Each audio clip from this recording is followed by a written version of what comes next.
Welcome to 49ers After Dark, and I just want to say I knew Jessie Naylor before he was famous.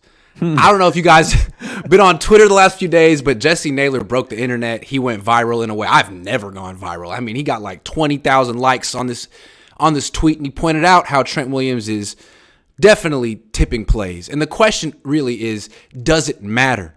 The question is not whether he's tipping plays. He is. Jesse proved it. He did the homework. He gave you the evidence, and it's eye-popping. But a lot of, former players, current players, friends, contemporaries of Trent Williams had his back and said it's no big deal. Well, maybe not. What do you think Trent Williams tipping plays, how is that impacting the offense in your opinion? I have opinions. Yeah, here's the thing is there's no empirical evidence on this. This is all opinion. And obviously I have to respect when NFL players or ex-NFL players come into the conversation, which, by the way, never expected that it would get this big. And I'm happy that it did, because at the very least, I feel like a lot of people are learning a lot about a position that they probably wouldn't normally learn about. And so I am appreciative of that. I do disagree with them a little bit. And just on this premise, I don't think it's nothing. And the reason that I don't think it's nothing is really three reasons. I think it's very simple to just look at it and say, I highly doubt that any player or any coach wants the other team to know if they're running or passing. I think it's as simple as that. So it's very basic, very elementary. Also, coaches are looking for those tells. And when they get them, they hold on to them like gold. They do. And in all sports, what did we learn from the Houston Astros? Didn't they cheat to get those? I don't know. I don't watch baseball much, but that's what did we learn from the Patriots? Spygate. You're looking for these things. You are. Yeah. You definitely. Of course you are. Yes. And by the way, that was validated. Everybody wants to look at what Acho said in his tweet with the video on the back, but what they didn't see, a lot of them, is that I asked him, I said, okay, well, that's great, but I'm more concerned about like when it's 1st and 10 or play action, that type of stuff. And he goes, just so you know, there's a lot of money that goes into finding things just like this. Yes. And then he said, the answer that I have for you is way too nuanced for a Twitter answer. I said, fair enough. That's great. So that's enough to tell me that, yeah, defenses look for these things. Now, I'm not saying that this is a reason why the 49ers are losing games or not putting up points. But there is something to it. I'm not going to chalk it off and be like, oh, well, Mitchell Schwartz and Andrew Whitworth said it was nothing, who play offense, by the way. They said it's nothing, so then it's nothing. I'm not going to go that far, but I'm not going to say that it's the biggest deal in the world either. I don't know. Hold on. So I've been talking to a former NFL coach for a very long time. We're very close. He's the one who pointed out to me during the Chiefs game, hey, man, Trent Williams is tipping plays. You can look based on his alignment. He pointed out, I said it in my post-game instant reaction thing. He got flagged for illegal formation in that game because his left foot was so far off the line. It was a joke. He was cheating to get a step. I mean, this has been out there. Plus, the guy in the Bears said it week 1. In the context with that, real quick, is that player, 5th round rookie, I believe, has 1.5 sacks this season. One of them is on Trent Williams. Right. 1.5 were in that game. He has 0 since then. So I think there's context there. So the coach pointed it out to me. And so these players can say it's no big deal. The coach thinks it's a big deal. As soon as he saw it, he emailed me. And then he was talking to me today, and he was saying, I still see it. And I said, well, Emmanuel Acho said it's a lot for players to process on the field. They got to look at down and distance and personnel grouping, get it. He's like, okay, well, what about the coach on the sideline? What about the D-line coach? He can look at it and be like, it's a run before the play starts. Mm-hmm. And so he said, I'm not going to say who he was. I'm never going to say his identity, but he was saying when he was a young man, he got called by another coach, a very famous coach, who said, man, my offense is underperforming. I think we're tipping plays. Can you look at what we're doing and see what you see? The guy's brilliant. And he's looking at the plays and he's like, all right, look at your center. Look at your center right now. What do you see from your center when it's a run? He said, okay, he's got his offhand on the ground. Can you picture that? His offhand on the ground. Okay, what about when it's a pass? He's got his offhand on his thigh. Okay, right there. Why does he have his offhand on his thigh? Because he wants to get that punch up quick. He knows he's going to be in pass protection. Well, if someone notices that, that's a problem. And people are paid a lot of money. This was a long time ago, but people are paid a lot of money now to find these things. So little things like that, you got to self-scout. And when someone like Jesse, who is now definitely quality control, points it out, you got to fix this. You got to fix this. Got to fix this.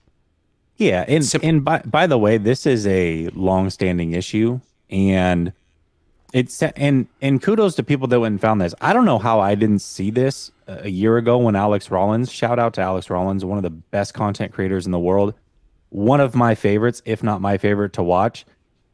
He's incredible, and I'm sorry, Grant. I point out his videos on a regular basis because I think they're really good.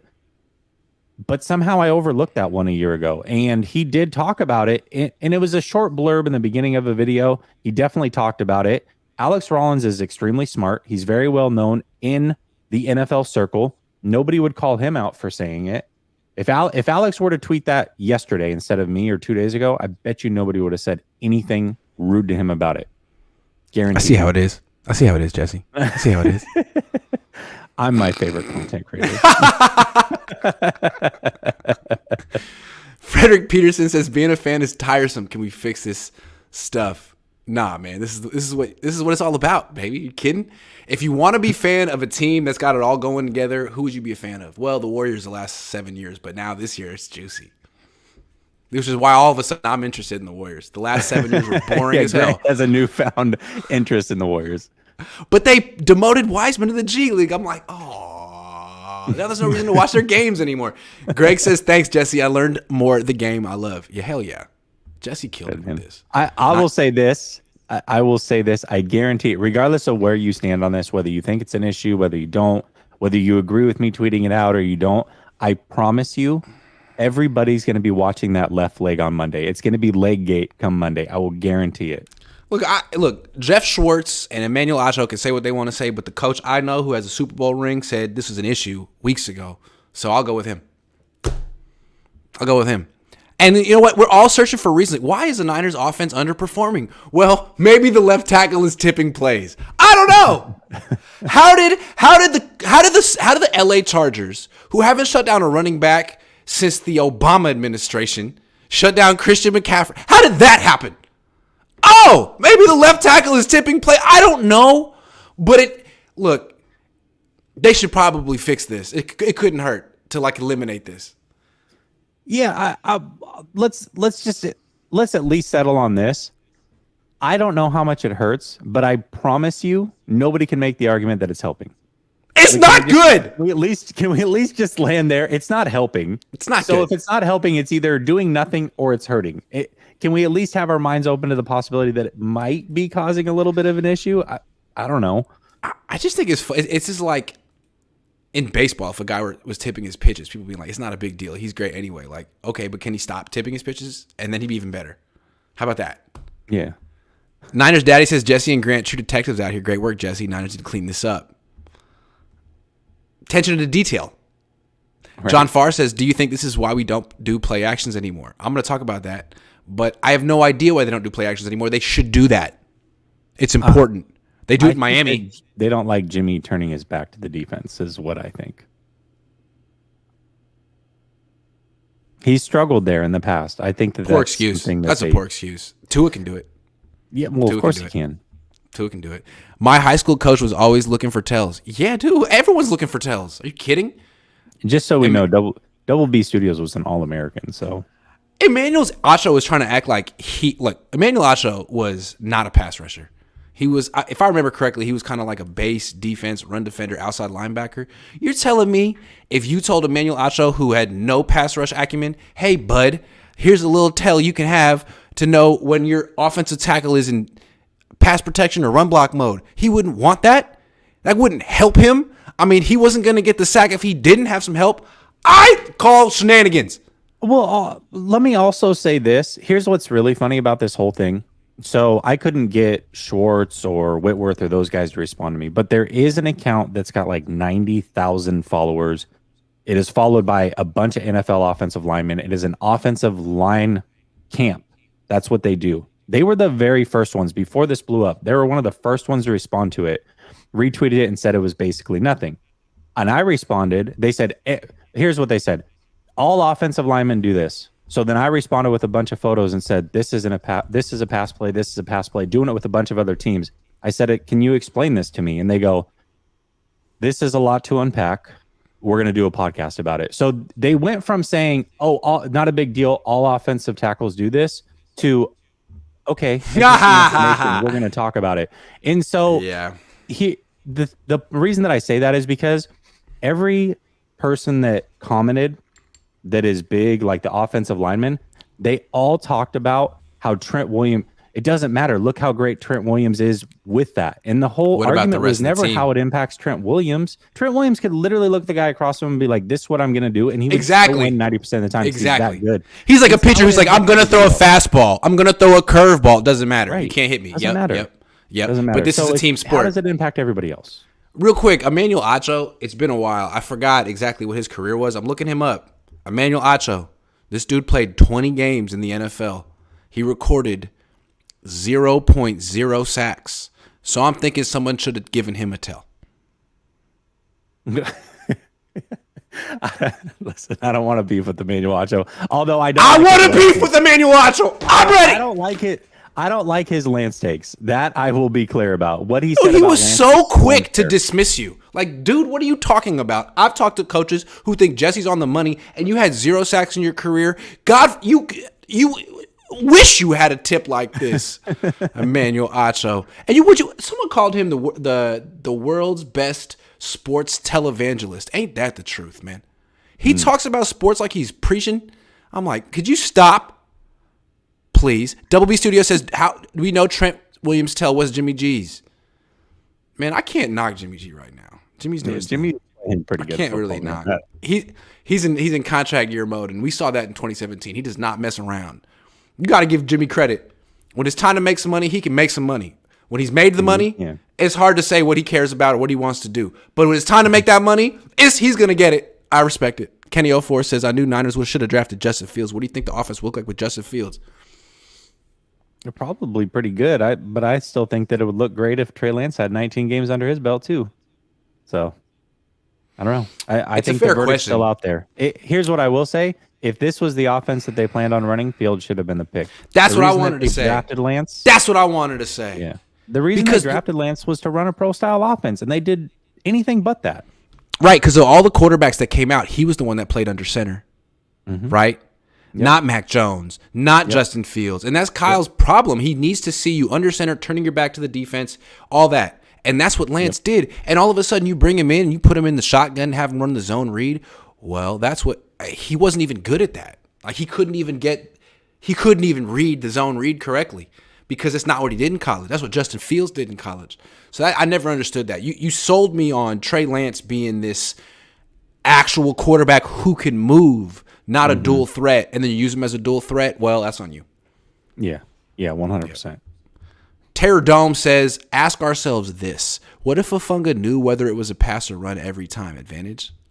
Yeah, I would think so. Yeah, a playmaker like that. Funny Money says, finally caught a live on Hood. I don't get it. What's Hood? I don't know. CT Law says off topic. Too old for all that. Me too. CT Law says off topic. Did you see the viral video of Jimmy Garoppolo, CMD, Kittle, and Juice at the game? Interesting note, Debo and BA looks like Jimmy is making a statement on his crew, and it's working. I don't know. Not going to read into it like that, but you can. Yeah. I would say that if there's any validity to guys that were wanting Jimmy G to play, I think we know who it might be. Jimmy throws the ball to Brandon Ayuk a whole lot more than he throws to George Kittle or Kyle Juszczyk, so I don't really see the conspiracy theory you're trying to posit. Austin says, who you got winning the game, Niners or Cardinals, both of you? I mean, the Niners should win. The Niners should win this game. I picked them a few weeks ago to lose, but they should win, frankly. I'm not necessarily sure they will, though. Kyler Murray, I think, is going to be out. And if he does play, it's a Modern Warfare launch weekend, so looking good for the 49ers. I don't even know if Colt McCoy's going to play. He's hurt too. So I guess we'll have know. to I see. heard about this. Yeah. All right, moving on. Has Christian McCaffrey provided the spark he was supposed to, in your opinion, Jesse? Oh, I think we're going to disagree on this one, Grant. I do think he has. I think so. Hear me out. See, I knew we were going to disagree. I love this. Hear me out. Get your little notepad. You've been doing this note thing. This started. By I the write way, things gotta down figure that I this don't out. want to forget. I don't Okay. because I don't want to interrupt. People say I interrupt people, so I'm like, okay, I have a point I want to make. Let me just write it down so I don't forget. Because sometimes you'll be talking and be like, what was I wanting to say? So go ahead. That's fair. But this note thing just started like the last couple of weeks, and it's a little intimidating. I'm not going to lie. Sorry. Oh, it's like I'll make a point. It's like a presidential debate. Like, okay, all right, Yeah, got you. serious. All right, I love it. yeah. I love it. Yeah. So the reason that I think he's provided the spark that he's supposed to is since he's come on board, they've averaged 25.3 points a game, which puts them around 6th or 7th in the NFL. That's The disingenuous. first 6 games, they went over 20 points 3 times in 6 games. They've gone over 20 points every single time. Right now, the floor with him on the team, I believe, is 22 points. And then the ceiling is obviously above that. So I think Christian McCaffrey has provided the spark he's supposed to. Now it's time for Kyle Shanahan to provide the spark that he's supposed to. You see what I did there? Sorry. Yeah. Okay. Let me just disagree with you wholeheartedly. All right. Yeah, So no, that's yeah. great. Okay. This 3 games, and they scored 31 against the Rams. That's nice. They always put it on the Rams. Against the Chiefs, 23. Against the Chargers, 22. This is a team averaging 22 points a game. So in 2 of the 3 games, they did exactly what they've been doing. This dude's averaging 4.3 yards per carry on this team, while Elijah Mitchell averaging 5.4. Jeff Wilson was averaging 5.1. Debo was averaging 5.9. I'm sorry. I don't see it yet. He's a really good player, but I don't see the big impact yet, and I guess he could prove it when they face the Dolphins, the Bucks, the Seahawks, maybe some playoff games, but I don't see it yet. I'm glad that you do, but I'm skeptical. Well, like this. He got the triple crown basically in one game. It was the He Rams. did do that without Debo, but it was against the Rams. You're right. It was like the Niners put up 31 against the Rams, and then the next week, the freaking Cardinals put up 27 with Colt McCoy. Like, the Rams are really falling apart. I think it's hard to overstate how freaking awful they are. The Remilio Sports Report hasn't called into my Cohn phone in a minute and a half. Where you been, dog? He hasn't. He hasn't. I'd like to talk to him. I like him a lot, but he needs to own up to how freaking... It's the worst Super Bowl defending team ever. Ever. They're not going to make the playoffs. They're not going to have a winning record. Whoa. They may not win 6 games. Tell me the last Super Bowl winner that did that with the same coach and the same quarterback. But this is neither here nor there. We're talking about Christian McCaffrey. Yeah, they are an awful football team, and I think it was funny because when they lost to the Bills, everybody was like, they're terrible, and they were dancing on their grave and all these other things. But when the 49ers beat them the first time, guess what happened? Everybody goes, oh, great win. Look at this. The 49ers are back, blah, blah, blah, blah. And I included me, by the way. But everybody did that. And then we knew it was going to happen the second time. We knew that they were going to beat the Rams because that's what they always do. And once they beat them, I think everybody finally started to realize, wow, the Rams are just not a very good football team. And they're not. They're a bad football team, a very bad football team. Very bad. I still don't know outside of the Seahawks who the 49ers have beaten that are a good football team right now. So coming back to McCaffrey, he had that kind of tepid game against, well, he had like a half a game against the Chiefs, and the Niners scored 23 points. Hard to read into that. And then they play the Rams and destroy him, and he's great. Hard to read into that. And then they have one game against the Chargers where he gets shut down because Trent Williams is tipping plays. Like, it's a little too early to say. It's a little too early to say. I think this 3-game stretch that they have coming up, Miami, Tampa, Seattle, that'll say everything. And then we'll see what happens in the playoffs. But if you want to like the Christian McCaffrey trade. Well, who do they have? They have Arizona and New Orleans before that? Is that it? Yeah. So those are going to be Colt McCoy and Andy Dalton. We're still not going to know anything. That's crazy. No. And what's crazy, I think the Niners, they had to have this sense of urgency last year. They had to win so many big games down the stretch because they started off slow that they developed a standard of performance down the line. Mm-hmm. And they had to keep going on the road. Now, they could just skate into the playoffs. And I don't know if that's good for them because at some point they need to flip the switch. And last year they flipped it week 10. Now it's week 11, and I still feel like they haven't flipped the switch. When will you? And they don't necessarily have to until the playoffs start, really. But week I have a 13 against question. the Dolphins would be a good time. I have a question for you, and I thought about this yesterday and talked about it with I think it was with Jack, but I had brought it up. It's very likely that the 49ers are going to have to go through the Vikings on the road and the Eagles on the road. Now, the first game is debatable. Could be Dallas, could be the Giants. Let's say it's worst case scenario. Dallas at home, followed by the Vikings on the road, followed by the Eagles on the road. How confident are you that they would get through those 3 games and make it to a Super Bowl?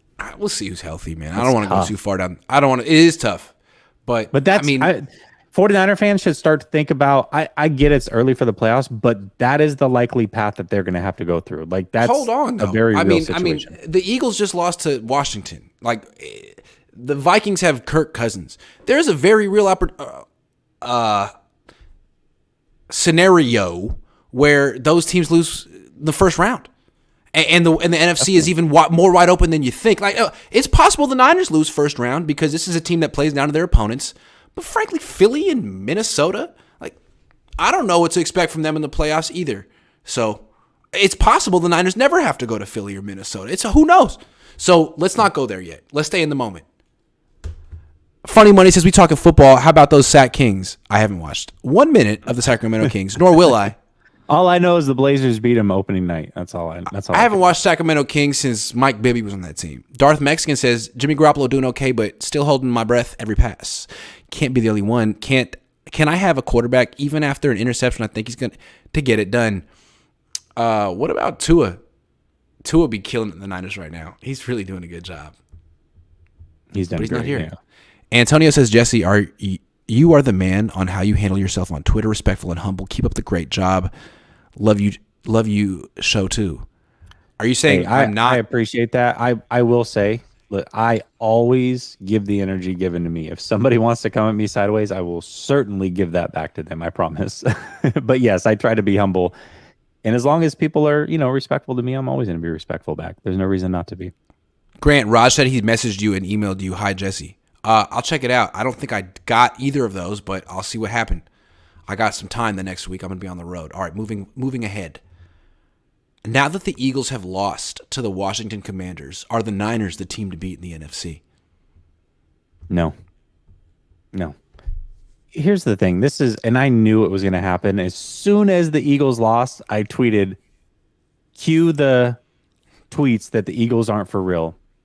Yes, they lost to the Commanders, but that's an in-division game. We know how in-division games can go. The 49ers lost to Colt McCoy and the Arizona Cardinals last year. Were they a bad team? Were they a team that weren't this close to making a Super Bowl? I still think the Eagles are the team to beat in the NFC. Division games are always funny. I don't put a lot of stock into them. That's just me personally. The Eagles roster is stacked. They've proven all the way up until then that they should win, or that they do win the games that they should. The 49ers haven't proven that up until really this last couple weeks. So for me, it's still the Philadelphia Eagles are the team to beat in the NFC, and most likely are looking at a number 1 seed. So we'll see. I think it's Philly. The way I see it is, in the AFC, the team to beat is Kansas City. And I think it's going to be that way for a very long time. In the NFC, I don't know who the team to beat is. I don't know if it's Philly. Like, that loss to Washington was eye-opening. Then you look at Minnesota. That win over Buffalo was quite impressive. But frankly, who really has confidence in Minnesota? It's Kirk Cousins. That being said, he's a better quarterback than Jimmy Garoppolo, who's playing decently. Right. So the Niners they certainly could be the team to beat in the NFC. They haven't established that yet. Like, just squeaking out wins against bad, beaten up teams isn't going to cut it. I mean, it could cut it. It's not going to make you the team to beat. If the Niners could establish a standard where they're going to play a certain way no matter who their opponent is, then yeah, they certainly could, because the NFC is wide open, but they haven't done it yet.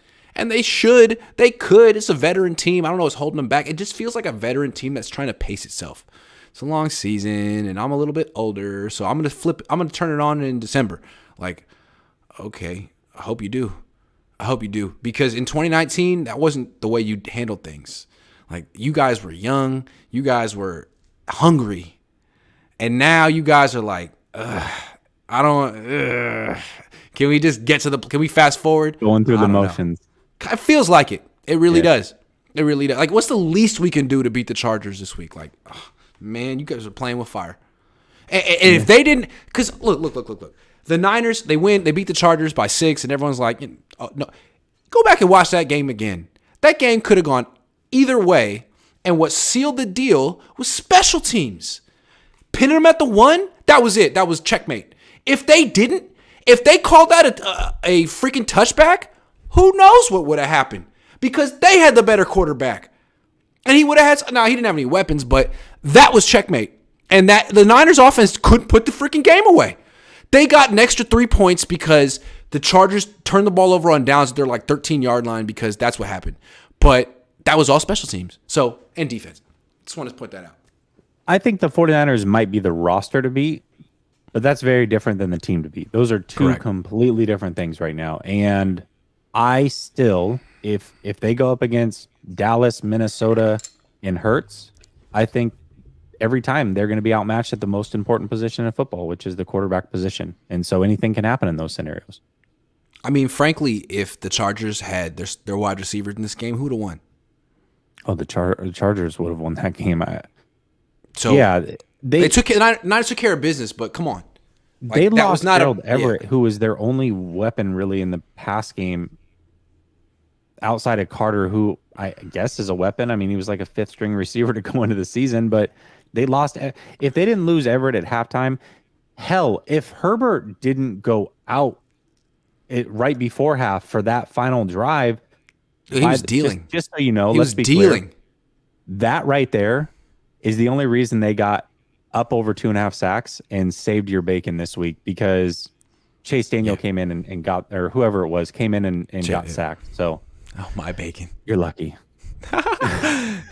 Matthew Sanders says, Grant, I watched 2 years of highlights from Carolina with CMC. 70% of his big pass plays are checkdowns that go off script, and the explosive runs he gets are inside most of the time. Creativity not required. Yeah, it was a different offense, though. He was playing with Cam Newton. He was playing a zone read system. If he were playing with Trey Lance, it would be similar, but that's not. He's under center, and they're trying to toss it to him to the side. They're trying to use him like they used Raheem Mostert. That's what they're trying to do. And so far, they don't necessarily have the offensive line or the creativity to pull it off. I don't put it on McCaffrey, but it's not working right now.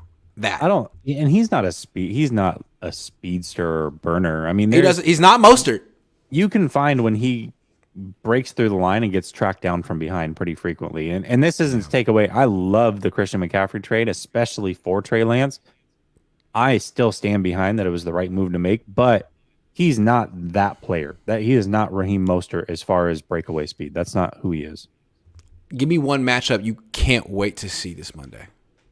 I am seriously so excited to watch Charvarius Ward versus D-Hop. That matchup right there is prime time football. It sucks, though. If they're down to their 3rd string quarterback, it really could change that. But if it's McCoy or Murray, that matchup right there is going to be so fun to watch, because Charvarius Ward is playing at an elite level. D-Hop is almost forgotten about being on a bad team in Arizona and suspended for the first 6 weeks or so, but he is still an elite wide receiver. I want to see how Ward can handle himself one-on-one with an elite wide receiver who has no flaws in his game. I cannot wait to see that matchup. I also want to see how D'Amico Ryans uses Charvarius Ward, because if I were Cliff Kingsbury, I'd be trying to avoid Charvarius Ward. I'd be trying to move Hopkins around, put him in motion, put him in the slot. If Ward's playing one side, put him on the other. Is Ward going to travel? Is he going to follow around Hopkins? Because he should. If he doesn't, advantage Arizona. If he does, advantage San Francisco. I definitely want to see that. I also want to see J.J. Watt against Mike McGlinchey. That's a tough matchup for the 49ers offense. That's an extremely, that's a really, that is. That's a game wrecker. Another one, Kittle and Budda Baker. That's always a fun one to watch, too. Classic. Absolutely. Yeah. There's some Those really are good three really good ones. Yeah. Those are 3 really good ones. Who's going to be covering IU? Byron Murphy? Whoever it is going to get burnt. Yeah. IU just needs to catch the damn ball. But yeah, no, that was he hasn't had many drops this year, so it's just it happened in the end zone, so it's easy to think about. Those are some good matchups. Let me see if we got any super chats before we move on. Who's holding up this offense more, Jimmy G or Kyle? Trent Williams. And does adding Odell make the offense more complicated to break through? Hey, Odell can't stop Trent Williams from tipping plays, baby. Trent, you need to stop right now. I don't know who's you think somebody's gonna ask him about it tomorrow, huh? Me. I'm gonna try. Trent won't talk tomorrow, but we'll see. They're not gonna bring. So they're in Colorado Springs this week, which means there's no open locker room. If there's open locker room, you just walk up to them. They're going to bring out 4 players a day. None of them will be Trent Williams. We'll ask Kyle. He'll be defensive. We'll ask Chris Forrester. He'll be expansive. We'll see what happens. Yeah. Chris Forrester will talk about it for a long time, but he's not a famous person, so no, like those quotes won't get picked up. Kyle will be just super like defensive and won't only get into it. That's my prediction. So we'll see what happens. Oh, Kyle's definitely gonna He'll say something snarky and discredit anything, and I already know how that's going to go, yeah. Yeah, but Chris Forrester will address it honestly. I believe he will. Carson Taylor says, should the Niners install the Wildcat? Yes. I think they should. That's actually not a bad idea. I think they should. I like that. I mean, what does it hurt at this point? Just a few plays a game? CMC? Hold on. The idea of Christian McCaffrey, like, handing off to Debo? Or Elijah Mitchell? I mean, damn, why not? Can we just get Jimmy Garoppolo? I like it. Can we take the Jimmy Garoppolo out of the equation if you know you're not going to pass anyway? I'm just saying. Well, hold on. At the end of the day, if Trent Williams is already telling the defense that they're going to run, I mean, what does it matter? We know that it doesn't matter if they know they're going to run or pass. So they don't know where it's going to go. So it doesn't matter. Just do that. Ian Baller says, Dolphins fan here, can't wait till we play. It's going to be one of the best games of the season. Game. Can't wait. Game. We're 49ers South Beach. Yeah, that's going to be a good one. All right. Let's talk about what's missing from the 49ers offense. So the 49ers last year had 2 bread and butter plays. Under center toss left and right. I did that all year. Wide receiver screen down the line. I killed people with that. They saved their season with those plays. Not really hitting like they used to. Why? Well, if you're preparing for the Niners and you know those are their bread and butter plays, you're going to sell out to stop them. So what do you do as an offense? There's a concept that coaches like to call companion plays. Companion plays. All right. Everyone knows I want to toss from under center. Everyone knows I want to throw wide receiver screens. When they sell out to stop it, what's my changeup? So I can hit them for a big play because they're cheating. Where are those companion plays? Where is play action from under center? It's gone. And then on the wide receiver screens, if they're selling out, if they're triggering that quickly on Deebo Samuel, what you can do is pump fake and have the blockers go deep. They did it once this year with Ross Dwelly. Hit him deep. Where the hell? Do it again. Companion plays. Everyone knows what you want to do. And that's okay.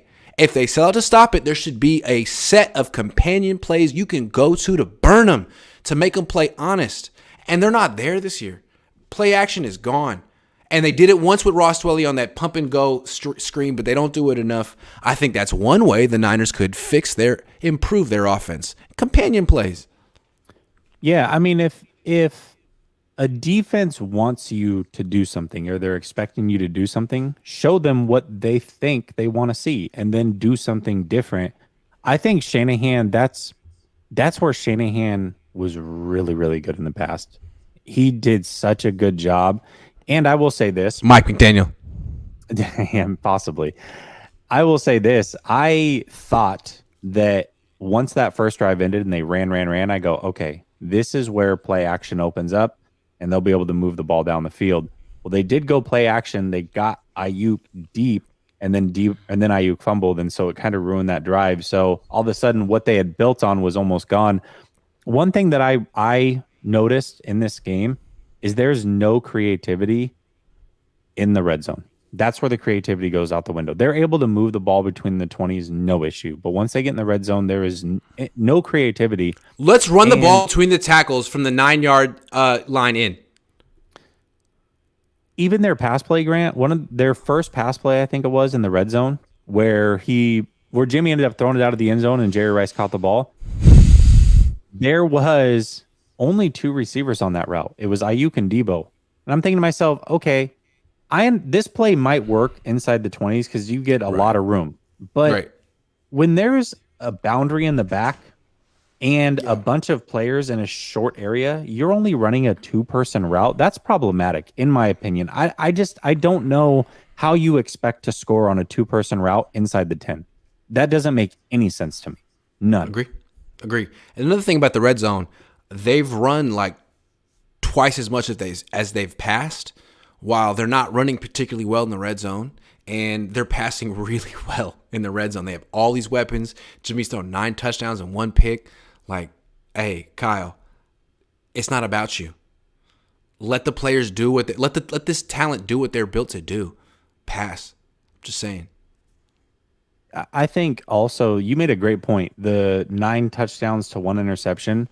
The problem with Jimmy Garoppolo in the past has always been he hasn't protected the football. Can't trust him. Doesn't protect the football. He's now going the second time this season. He's trying to get the 3 games in a row without a turnover. Okay? Yeah. So with that being the case, he's protecting the football at a level that we've never seen from him. So why don't you trust him until he proves that you can't again? Maybe something is different. Maybe Christian McCaffrey being there helps just enough to where this isn't an issue anymore. Show him that you trust him until you don't. All five of his eligible receivers are ballers, except for Debo, who's still a baller, but he's not quite producing the way he should. But frankly, teams are still terrified of him. I mean, he can't miss right now. You bring in, look, McCaffrey is a nice player, but I really feel like he improves your pass game more than he improves your run game. I agree. So your pass game is stacked, and Jimmy's playing well. So why are you afraid to pass, Kyle? Why? It doesn't make sense. Because frankly, your run game is not clicking. I mean, you talked like you were going to run over the Chargers. You didn't. And right now, you rank 20th out of 32 teams in yards per attempt in the run game. That's embarrassing. Meanwhile, you're 3rd in yards per attempt in passes. Like, throw the ball, man. Get out of the way. Yep. Get out of the way. Yep. I agree. I think, again, Jimmy's not a guy that I've trusted in the past. And I'm not saying that I would just let him start winging it 50 times a game. But he's proven right now that you can trust him, whether he's hot, whether he's comfortable. I don't know what the reasoning is, but until he shows that he's not comfortable anymore, allow him to just play, man. Just let him wing it a little bit in the red zone. Is that too much to ask? Also, you know that teams are selling out to stop the Niners' run game. Yes. You know that teams, when they look at the Niners, are like, okay, Kyle doesn't trust Jimmy, and he wants to run the ball. So if we're going to win, okay, so use that against them. That's what they expect. So pass on first down. Play backwards. Pass on first down. They're selling out. They're playing 5 and 6 man fronts to stop your run game. Hey, you have so many really good receivers. Throw the ball. And then run on 2nd and 3rd down. They do this play, and hopefully it's setting up something later in the season. This is what you always hear about, Kyle. He's setting up something later in the season. Okay. Well, hopefully that's the case. But the play where Jimmy has a running back next to him, and it's either Debo or McCaffrey, and then the other one runs across the field and is kind of like an outlet pass, and Jimmy does the handoff and then the fake throw to him every time. Same thing, handoff, fake throw. Well, how about maybe you do the fake handoff throw, and then actually start scanning the field, and if nothing's there, you have not only Christian McCaffrey on one side as a dump off, but you have Debo Samuel on the other side. I think that's a pretty good option. Try that. Throwing it up there. Up the flagpole. Silly Jokes 34 says, Grant, the whole I'm not a Niner fan, I don't root for the Niners is getting so tired. Seems like you picked it up from your dad as a way to maintain credibility. The more you say it, the less we believe you. Jesse, am I a Niner fan? Absolutely not. It's funny because I get asked this a lot. He's like, he's a Niner fan. I'm like, I promise you he's not a Niner fan. Like, I can tell you he's not a Niner fan. I don't know what to tell you, man, but Jesse will tell you for me. Carson says CMC can throw a screen, right? Yeah, man. I'm telling you, he could be Wildcat. He could just be straight up quarterback. Terradome says, and for God's sake, you have the best catching fullback in the game. Run spider 2-wide banana, throw it to Juice in the red zone. No, hold on. This is true, man. Spider 2-wide. No, it's the spider 2-wide banana that got me. If Bill Walsh were the Niners coach right now, he'd be running split backs with McCaffrey on one side and Juszczyk on the other, and he would be throwing the damn ball to his running backs left and right. Juszczyk, to me, is a better player right now than George Kittle. I'm sorry. George Kittle's good. But Juszczyk hasn't fallen off at all. He's been the same exact player every freaking year he's been here, and they won't give him the ball. Did he get a touch against the Chargers? I don't think so. They just forget about him. I was sitting next to Tom Rathman. This is true. This is true. I was sitting next to Tom Rathman the whole game. Someone asked him, "Hey Tom, what do you think of Kyle Juszczyk? Is he as good as you?" And Rathman literally said, "He's a way better athlete than I was. A way better athlete than I was." It's Tom Rathman. Kyle, can you get him involved consistently, please? Just saying. He's been completely rotting away on the bench. I want to say this real quick, going back to the comment that said that you're a Niner fan. I find this funny, and I don't know why this happens, but you get a lot of people during the show saying that Grant's a Niner fan, like trying to sell that Grant's a Niner fan, and then trying to sell that I'm not a Niner fan. Like Jesse's not a real Niner fan. I can feel it. But Grant is. But Grant is. Says he's not a real Niner fan. But Grant, you're a Niner fan. I'm like, all right. That's stupid. G Code Travels Vlog says, "Are you sure Elijah Mitchell's not Charlie Garner?" I guess Charlie Garner was a G. Charlie Garner was Shady McCoy before Shady McCoy was Shady McCoy. He was so dynamic.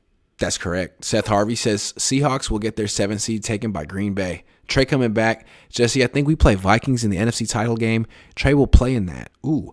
You know, if the Seahawks don't make the playoffs, then that means the Niners haven't played a playoff team yet, which is possible. That's crazy. Gammon Brown says, elephant in the room, Jesse wasn't the first person to figure out Trent Williams' tipping plays. The Simpson episode did it in Simpsons did it. Simpsons did it. Man. He's such a good person. Me too. Evan says, how much of Miami winning is Coach or T. Hill? Both. Yeah. They were smart enough to bring in T. Hill. Hold on. Let's talk about that for a second, because Tyreek Hill left the best quarterback arguably in the NFL for the last 4 or 5 years to go play with Tua Tagovailoa and is having by far the best year of his career, and it's not even close. Yep. Put that together. That means McDaniel's doing a great job putting him in very, very favorable spots. Yeah, absolutely. I mean, that offense is phenomenal, and the Niners should be so lucky to have something like that. All right, I got one more topic. How the veterans feel about Kyle Shanahan. So I've been thinking, you saw Jimmy Garoppolo and George Kittle and Kyle Juszczyk and Christian McCaffrey. To me, that's the power structure of the team right there. Those 4 guys. Kyle Shanahan, to me, doesn't have as much power as we think. I think he's a little bit held hostage by his veterans. Those are guys who make more money than him. And they were very enthusiastic about Kyle at one point, but I don't know how they feel about him anymore. I mean, when they lost to the Chiefs, they threw him under the bus so freaking fast. They're like, yeah, we got all these playmakers, and we just have a tough time getting it to him at the right time, which was such a shot at Kyle Shanahan. Meanwhile, you got the Dolphins are so excited about Mike McDaniel. You heard Tua mic'd up, and he was like, boss, thanks, boss, and this and that. No one talks to Kyle Shanahan like that. And it strikes me that, I remember a few years ago, people were talking about how Pete Carroll was losing the locker room in Seattle. There's a lot of veterans that were out on him. Richard Sherman, Bobby Wagner.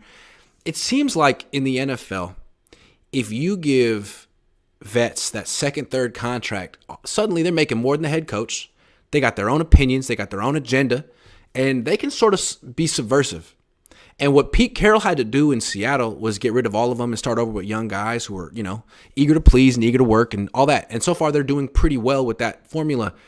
Kyle has this group of older players in their late 20s and early 30s that pretty much vetoed Trey Lance. And I don't know how they're ever going to accept him.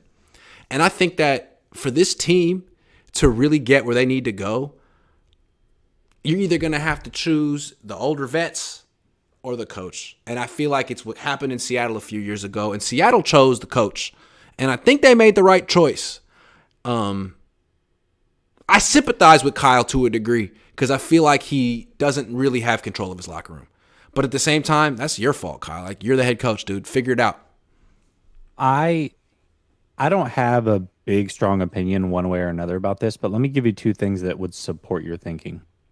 One is Bill Belichick, who, if you look at how he stayed around for so long, what does he do? Other than Tom Brady, who he eventually also got rid of, he never kept people around for a super long time, unless they were like little ancillary pieces that, It's true. basically were Troy Brown.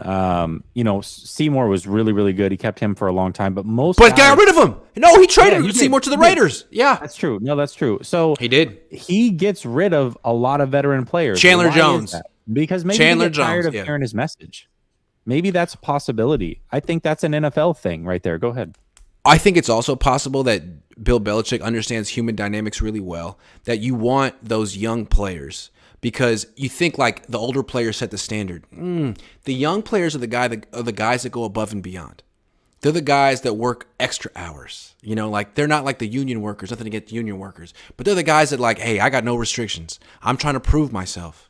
Once you get paid, you're like, hey, man, like, do I need to be at minicamp? Do I need to be at OTAs? Like, I need to preserve my body so I can get the third contract. And those aren't the type of players that Bill Belichick has wanted to work with unless their names are Rob Gronkowski or Tom Brady.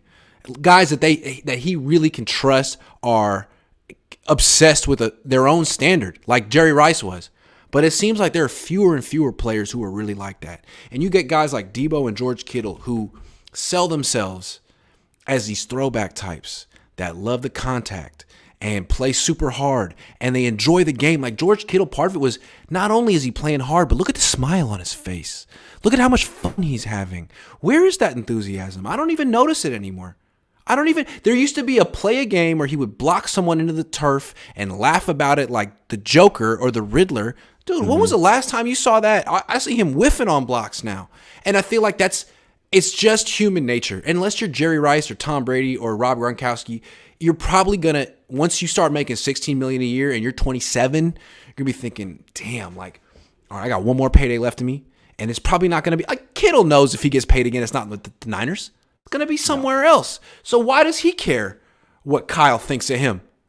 All he has to do is just enough to get the next contract and stay healthy. That's what he needs to do. I'm not saying he's dogging it this year. He's doing fine. But, like, that's the culture the Niners have created. A bunch of dudes, 28, 29, who are kind of thinking about that third contract, who are not trying to play with Trey Lance. You saw those 4 dudes at the Warrior game. You kidding me? Good luck, Trey. I will also say this. I think that messages run stale. And no matter who you are, if you have the same leader for a long time, as great as that relationship is, eventually they just stop getting the best out of you. And I think that's a natural thing. I don't know who Kyle Shanahan is as a coach, but I'm really into leadership. I've put a lot of my life based around leadership, figuring out what types of leaders people are and trying to figure those types of things out. Kyle Shanahan, to me, this is strictly my opinion, comes across as somebody who wants to be liked so much. And those types of leaders are usually very passive aggressive. Yes. Those types of leaders are the type that when there's an issue with a player, instead of going directly to that player and deading it right away, they'll talk about it in a team setting as if it's a team problem, even though it's a one-person problem.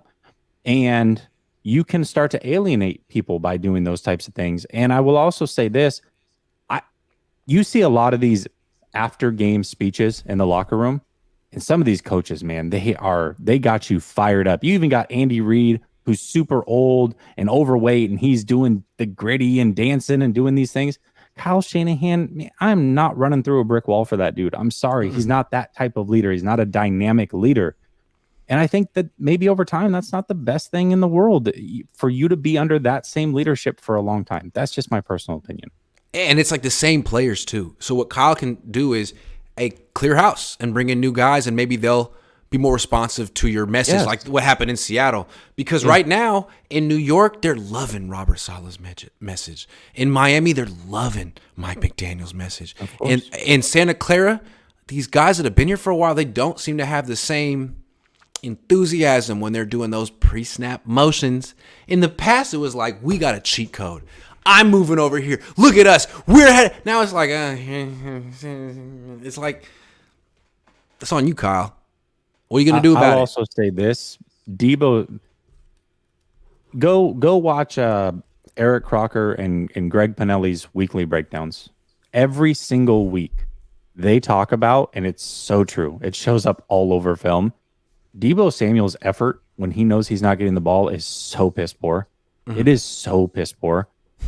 If you are a great leader, those things don't happen. And I'm not trying to say that this means that Kyle's got to go or he can't be a great leader for a new group of guys, but there is a lot of evidence that's supporting what you are saying. I do believe that. Again, I don't have the strongest opinion one way or another, but I certainly can see how you would come to that conclusion. Maybe Kyle Shanahan is, better than what his players are giving him credit for. But right now it feels like he doesn't have them. And he's sort of at their mercy. And he's trying to sort of like placate them. All right, D-ball, I'll give you 7. I'll give you 7 targets. I'll give you the ball. I'll make you happy. Like, man, it's not working. And they're all gonna blame you when the offense doesn't score enough points. And if like they're playing on the field, be like, just we saw Jimmy do it. If they're waiting for the mistake to so be like, man, your plays freaking suck. Like they're not bought in, and that's could be why the offense is underperforming because they're not bought in the way they were in the past, the way that they are in Miami. Frankly, yeah, it's very, very possible. It's very possible. Cravatron says Kyle is the ball boy all over again. Man, that's harsh. It's so harsh. Seth says B. Flores got Miami to 10-7. MM is good, but come on. Okay, hold on. That's true, but how did they get there? Because I will also say this about leadership. Talking about leadership, I've seen a lot of really bad leaders get a lot out of their team for a short period. And the reason that happens is because you have a bunch of people that are fighting for their careers. Right. And they are trying to prove their coach wrong who doesn't see anything good in them. The toxicity that came out of that locker room and what we heard after he left, and if you talk to Miami Dolphin fans, they will tell you all about it. There was a lot of toxicity. And what I think probably happened in that scenario is you had a group of guys that banded together against their coach and did everything they could to make their career the best that it could be and show out. And so it looks like, oh, all of a sudden Flores is this amazing coach and he's getting the best out of his players when that was the exact opposite. Is Jalen Hurd going to impact the offense in any way? Yeah, I think next year. Watch out for Jalen Hurd. Jason says, hey, Jesse, I sent you a write-up about how Kyle was the buddy manager last year. Notice this year Lance is calling him Kyle this year when last year he was coach. Yeah. Kyle wants to be liked. You know what? I remember you sending me that, and I agree with everything that you said. Yes, you sent me a big long thing, and we went back and forth a little bit about leadership. Yes, Jason, I remember that. Did you ever have a teacher in high school that said, you can call me by my first name, call me so and so? Oh yeah. I always didn't respect him as much. I was like, so we're friends, but you're gonna give me a D if I don't. So we're not friends. So it's like, I don't like that, man. Like, can we just acknowledge the power dynamics here? You're the teacher, I'm the student. I have to work a certain amount, and you're gonna give me a grade, and it could be subjective or objective, and I may end up liking you or not. But don't be like, hey, my name is Scott. Like, no, you're not Scott. You're Mr. Jerk who's gonna give me a B+ if I don't work hard enough. So can we just acknowledge that? Not Mr. Jerk, but you know what I mean? Like, don't play that game with me. But I also, to the other side of things, I had a teacher that was like the cool teacher, right? And everybody just called him by his first name. And he was my favorite teacher, but he was also the one that I would get away with the most stuff and act out the most in his class. So he wasn't getting the best out of me. I loved it because I could do whatever I wanted and I could call him by his first name. We're chummy and whatever. But at the end of the day, it wasn't getting the best out of me. Arthur Davis says, Grant Cohn, love your take on my team. It's the honest truth. The truth hurts. Keep doing what you're doing and love your show with your pops. Thanks. Yeah, it's the best. Daniel says, hype men like Jim Harbaugh, you're great. Fantastic job, but Cedric is stale when everyone hears it. Fresh players is why college coaches work long term. Yeah. Well, Pete Carroll's been working for like with any coach. I think all messages get stale over time. You only can go to the well with so much. You only have a 4 or 5 year of, hey, these are my tricks that I'm going to get the best out of people, and eventually things just don't work long term. It's really hard to keep that going. It is. Bill Walsh said the same thing to my dad, that at a certain point they just don't hear you anymore. They just don't even hear you. And it makes sense. It makes total sense. It's time to play the over-under game because it's 7 o'clock. Let's do it. Yeah, the over-under game. Grant's feeling really good about himself, by the way. We tied last week, so Grant. Big A. And so many people I want to thank. Yeah. Well, listen, you can do it after the show, bud. But offense. We're gonna do it a little bit different. Instead of doing player specific, we're gonna do just the whole team specific this week. A little change to things. So here we go. Offense. Over or under 31.5 run attempts this week for the offense.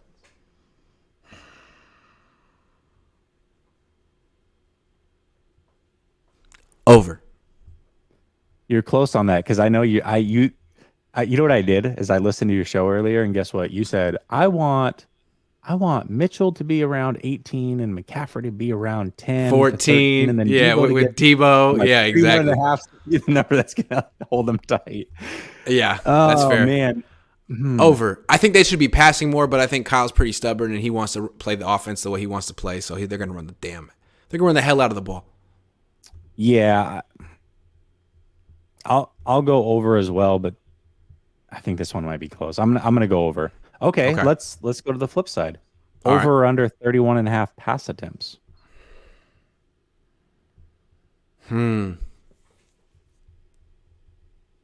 Over somehow.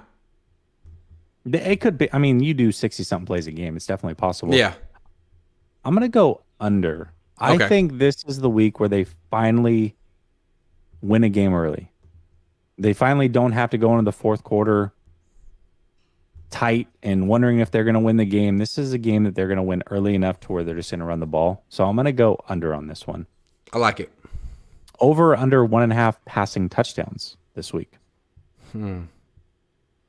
Under. I think Kyle Shanahan's trying to keep the glory away from Jimmy, man. I think he wants to run the ball in the end zone this year. Gosh. Jimmy's going to get 2 touchdowns and no turnovers. He's going to break the 3-game streak that he's never been able to get without having a turnover. This is the game. No turnovers, 2 touchdowns. I'm calling it. He's never done it in his career? Never had 3 straight games without a turnover. That doesn't bode well. This is it. This is the second time he's tried this year, by the way. He had the opportunity earlier this year against Atlanta, and that didn't work out. So this time he's going to do it, though. He's finally going to get over the hump. All right, 1.5 sacks given up. Over.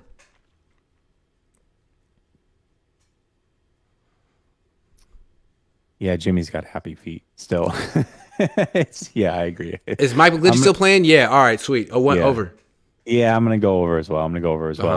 All right. Over under 0.5 turnovers. You know what's at stake here. Over. Is it coming from Jimmy? Is he going to I don't have to say. I don't have to say. Okay, fair enough.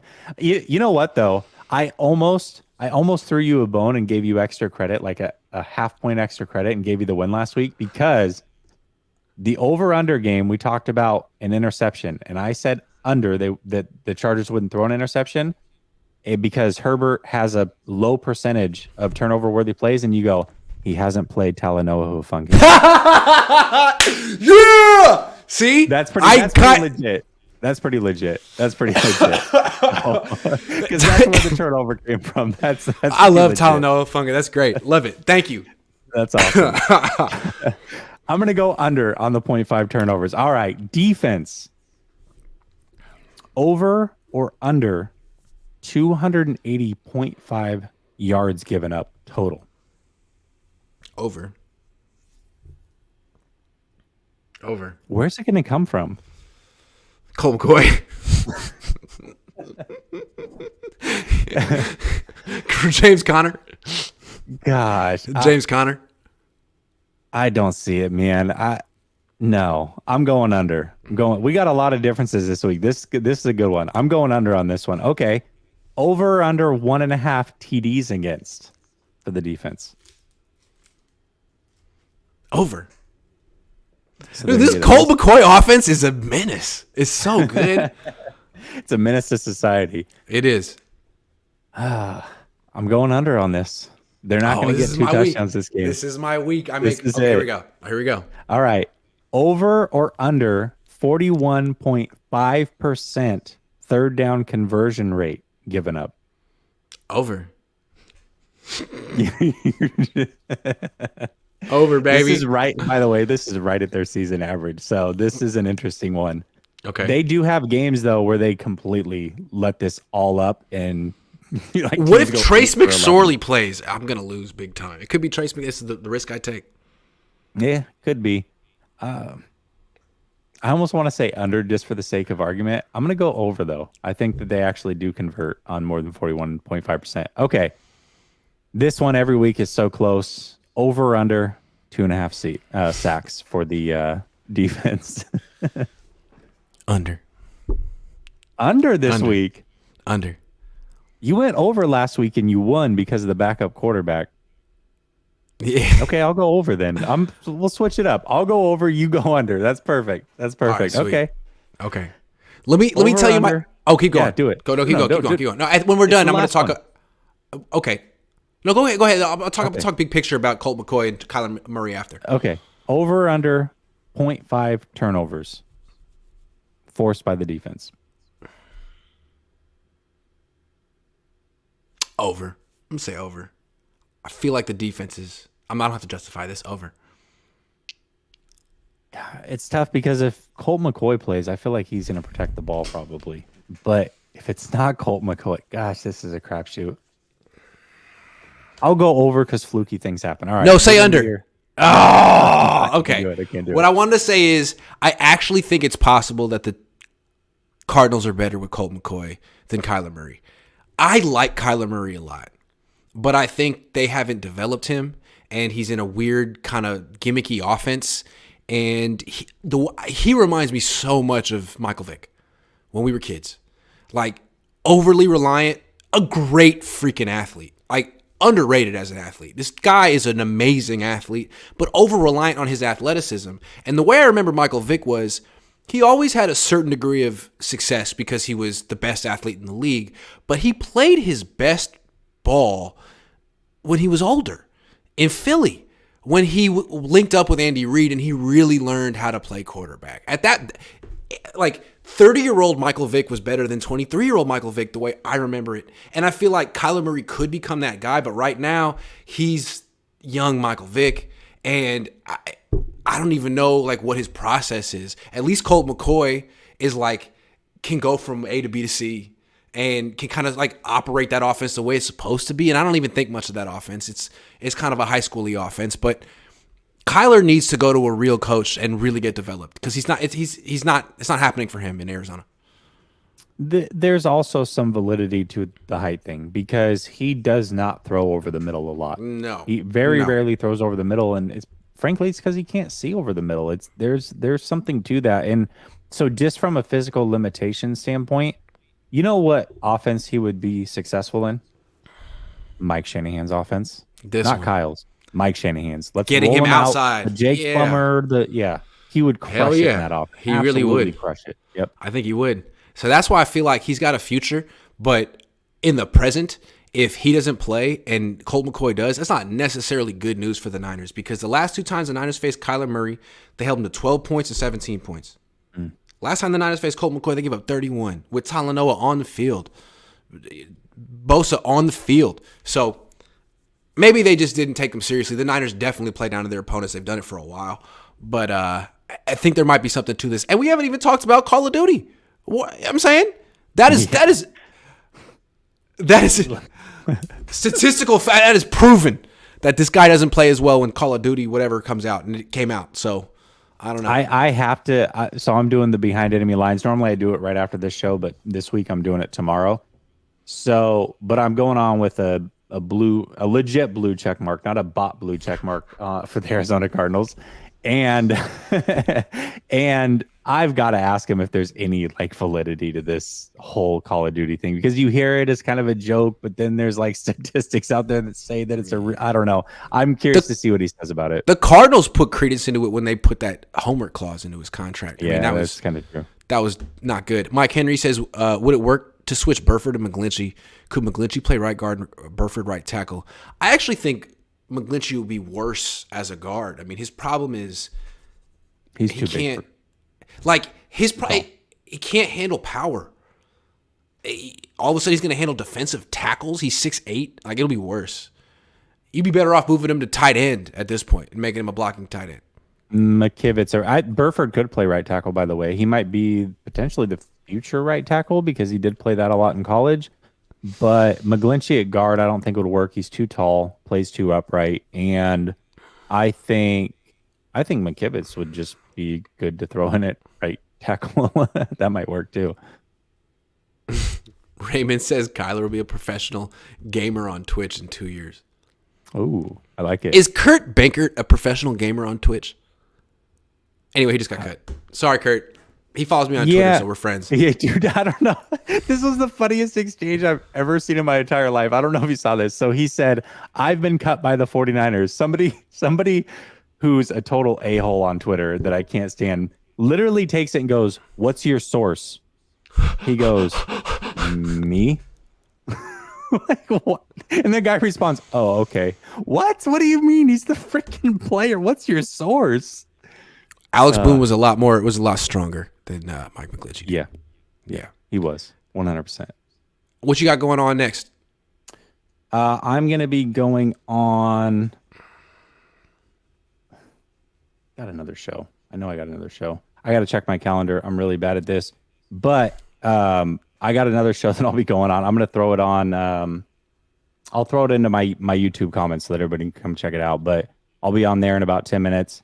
And another channel. But tomorrow, Behind Enemy Lines with a real check mark on Twitter. So check that out at Last Second Sports. That's dope. Definitely check that out. Thanks for watching, everyone. And definitely make sure you check out Jesse's breakdown of Trent Williams' faux pas. It's a faux pas, Trent, and people notice. Thanks for watching.